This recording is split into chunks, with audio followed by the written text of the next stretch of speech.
ನಾಗರಿಕತೆಯ ಮೊದಲ ಅಗತ್ಯವೆಂದರೆ ನ್ಯಾಯ. ಬೆಕ್ಕುಗಳೊಂದಿಗೆ ಕಳೆದ ಸಮಯ ಎಂದಿಗೂ ವ್ಯರ್ಥವಾಗುವುದಿಲ್ಲ. ನಾನು ಜೀವನದಲ್ಲಿ ಅದೃಷ್ಟಶಾಲಿ ವ್ಯಕ್ತಿಯಾಗಿದ್ದೇನೆ. ಯಾವುದೂ ಸುಲಭವಾಗಿ ಬಂದಿಲ್ಲ.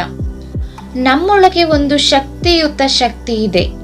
ಮನಸ್ಸಿನ ಪ್ರಕಾಶಿಸಿದ ಭಾಗ ನಮ್ಮ ಆಲೋಚನೆಗಳು, ಭಾವನೆಗಳು ಮತ್ತು ಕ್ರಿಯೆಗಳನ್ನು ರೂಪಿಸುವ ಕೆಲಸದಲ್ಲಿ ನಿರಂತರವಾಗಿ ಕೆಲಸ ಮಾಡುವ ಜಾಗೃತ ಮನಸ್ಸಿನಿಂದ ಪ್ರತ್ಯೇಕವಾಗಿದೆ.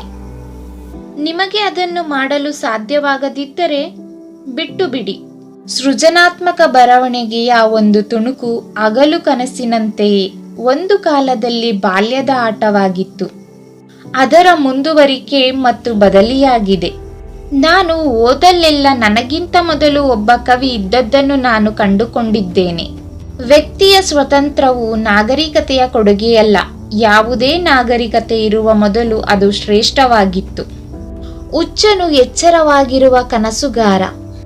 ಒಬ್ಬ ತಂದೆಯ ಮರಣವು ಅತ್ಯಂತ ಪ್ರಮುಖ ಘಟನೆಯಾಗಿದೆ. ಮನುಷ್ಯನ ಜೀವನದಲ್ಲಿ ಹೆಚ್ಚು ಹೃದಯ ವಿದ್ರಾವಕ ಮತ್ತು ಕಟುವಾದ ನಷ್ಟವಾಗಿದೆ.